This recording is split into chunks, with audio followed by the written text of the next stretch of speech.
video on something I want to have a play around with. So, surprise, surprise, eh? So, I did the Assassin's pasta where you hard fry the pasta and get it crispy, and then add the sauce, and then kind of like fiercely cook it in the sauce, and it goes crispy and crunchy, and it adds a really nice texture to the pasta.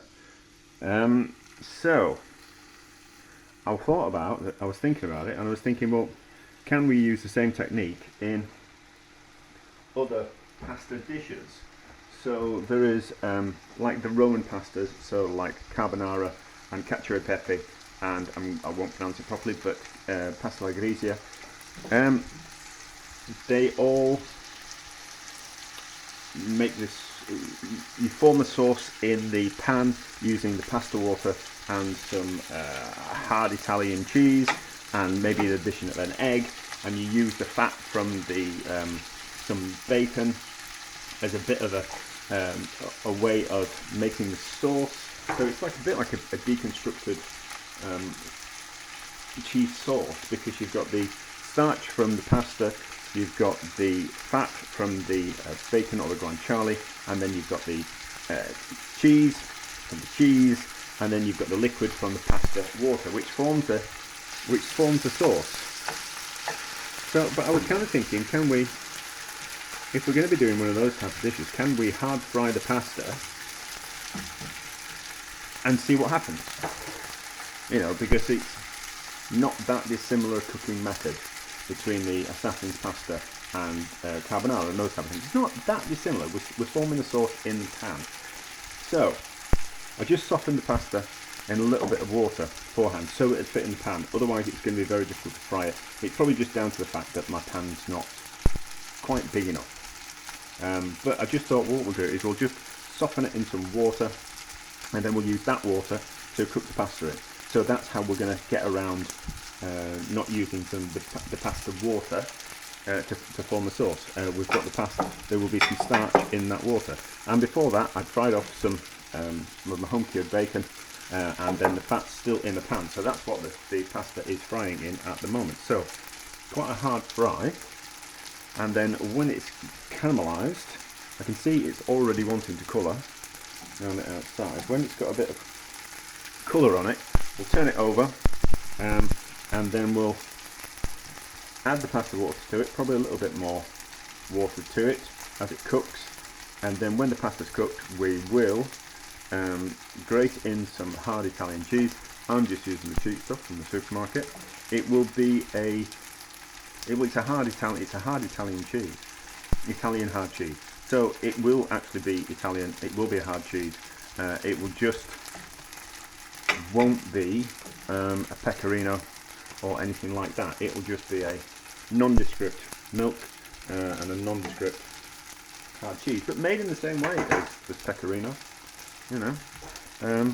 But just won't be the right kind of milk or the right kind of process. That's why it'll be cheap, and it won't have that much age to it. Actually, which is a good thing if we're doing a dish like this. We don't want a cheese that's too hard or too old.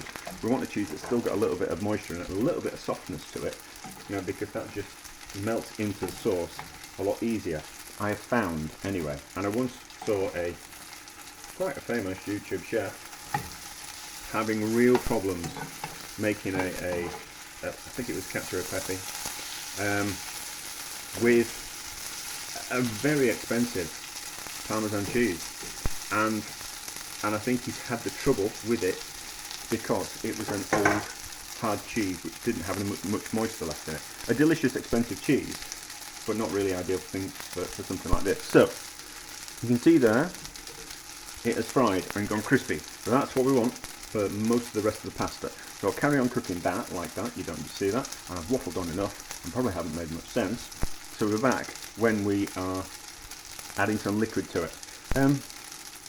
The liquid might just boil off when we're cooking it in the liquid. It might just boil off the crispy bit. But we'll see. We'll see what happens. We'll see how we go. Right. I don't want to fry it any more than that. So let's add all that liquid that we soaked pasta in, and then carry on cooking, topping up with water as it evaporates. And what will happen is the pasta will cook and the starch will be released, and that will pour some water, and that will form the sauce. You'll see when we get a little bit further on in the cooking process. But I could do with some salt, so we'll add some salt now. Pointless adding a bit of salt earlier because it wouldn't have melted into the pasta as it fried. Too much water on boiling. There we go. So, turn the kettle on. You can see, so you might be able to see that the liquid's going a little bit cloudy. That will be from the frying of the pasta. That will, a little bit of that colour will go into the liquid, but also the water will be absorbing some of the starch from the pasta. So we'll carry on cooking. So it'll be steaming and frying and braising, stewing. Is it stewing? It's on top of the stove. It's probably stewing more than anything. It's stewing and steaming. We'll keep an eye on it. We'll keep topping up with a bit more water. But the idea is that we want the water to, cooking liquid to almost have evaporated just as the pasta is just about ready. That's what we're kind of aiming for. So it's just a case of keeping an eye on it. So it certainly needs some more water already. It won't be ready, pasta, a long time before it's ready. It'll be like good another 4 minutes or so. But a bit more water. A little bit at a time, like making a risotto. You know, like one of the things I always say about cooking. You know, it's dead easy to add a little bit more. Very difficult to kind of take it away. So add a little bit more water. If you think it needs a little bit more, add a little bit more. Same with seasoning. Same with a lot of things. You know, if you're going to cook potatoes, add some salt, taste them, and then if it needs a little bit more salt, put more in. But if you put too much salt in, there's not much you can do. Anyway, so we'll carry on cooking, and we'll be back when the pasta's almost cooked. Right, so the pasta's just about cooked, and most of the liquid has gone. So we've still got a little bit of liquid down the bottom, but I'll show you. It's thickened up with the starch from the pasta. So I'll put some pepper in as well. So yeah, I was going to say about pepper. Ground black pepper. Its flavour changes as you kind of cook it. So what you best off doing is adding some pepper, cooking it, and then refreshing the pepper taste at the end of the cooking process. So as you can see, it's gone gloopy and almost like sauce-like, which is what we want. That's what we want, and that's what's going to form the sauce. So I'm just going to grate the cheese straight onto the pasta, and then we'll mix it around, and we'll add a bit more, and we'll add a bit more. We'll do it that way, I think. So yeah, turn the heat off on the pan because we don't want to cook the cheese. We just want to melt it. I forgot what the recipe is. About that much bacon, and about maybe 75 grams worth of hard Italian cheese. Maybe how much is that? 200 grams, maybe, yeah, maybe 75 grams, and 250 grams worth of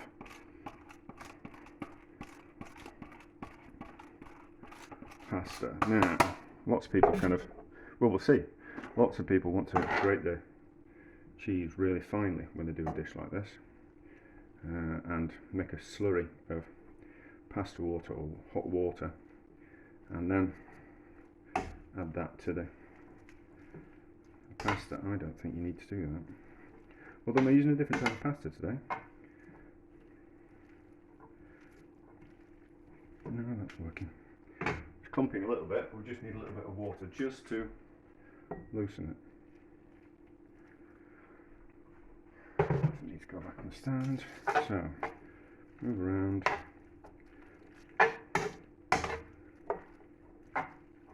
Yeah, right. So that will take more. The cheese is melted. Has it split a little bit? It's split a little bit. Let's add some more cheese. And if it doesn't work, I'll make up some kind of chefy excuse. But I think if it doesn't work, it's probably because we've hard fried the pasta beforehand. That might be a reason why it doesn't work. There's certainly still enough heat in the pasta to melt the cheese. We might have to gently hit the pasta. Gently, gently.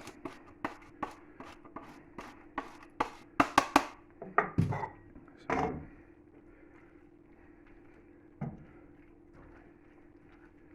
no, it looks like it's going to be okay. And then, once we've formed the sauce, add the bacon in then. Otherwise what happens is the sauce wants to stick to the bacon instead of sticking to the pasta.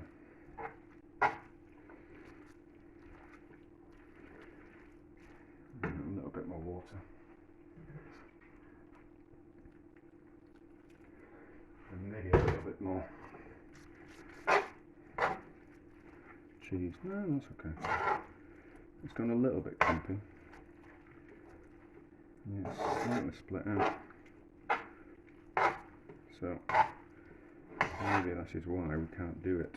We can't hard fry the pasta, because it wants to do that with the sauce. Maybe it's because the cheese has been opened in the fridge for a couple of weeks. Anyway, so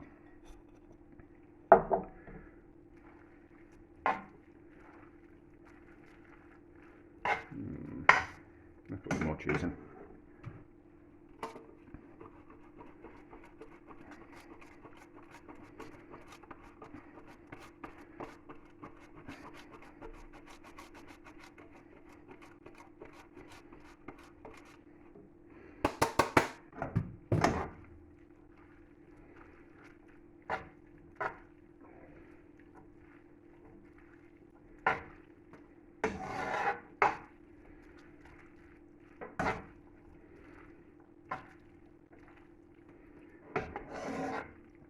Should never use tongs in a metal pan, in a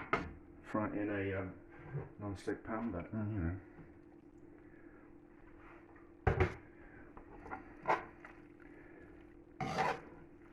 Maybe hard frying has had a problem with the starch, maybe. But still going to eat it. Still going to eat it. Ah, see the cheese is just clumped up there on the tongs. Not to worry. So, now, let's just put.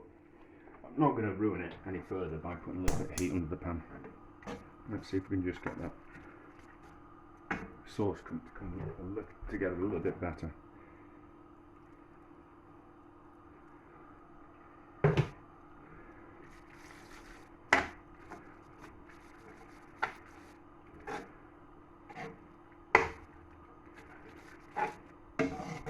Might just have lost a little bit too much heat.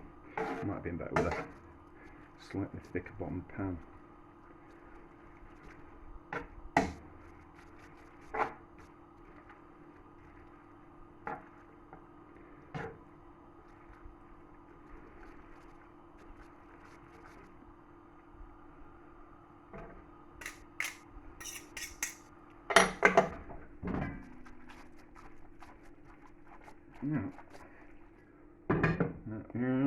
We've kind of saved it. We've kind of saved it. Kind of saved it. Right, so. Ooh, bacon.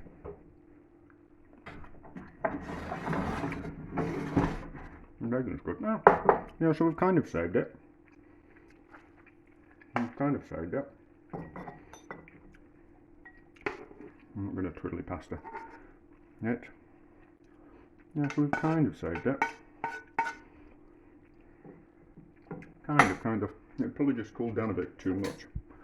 But anyway. Much more interested in the flavour. So we have got a sauce. Split just a little bit. That's not too bad. That's not too bad. I'm not going to beat myself up about it. 3 bits of bacon on top. I'll take a picture. Camera's a bit greasy. How does it taste? So I've certainly got a bit that's been hard fried.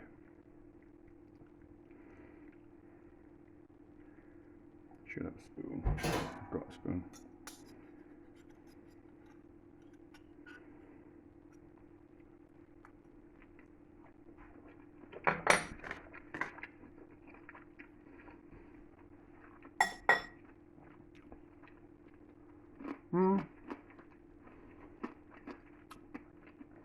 I'm not entirely sure it's worth doing. I'm not entirely sure it's worth doing. It's an interesting experiment. But I don't think it adds anything really to it. It's nice, but no nicer than normal. But anyway,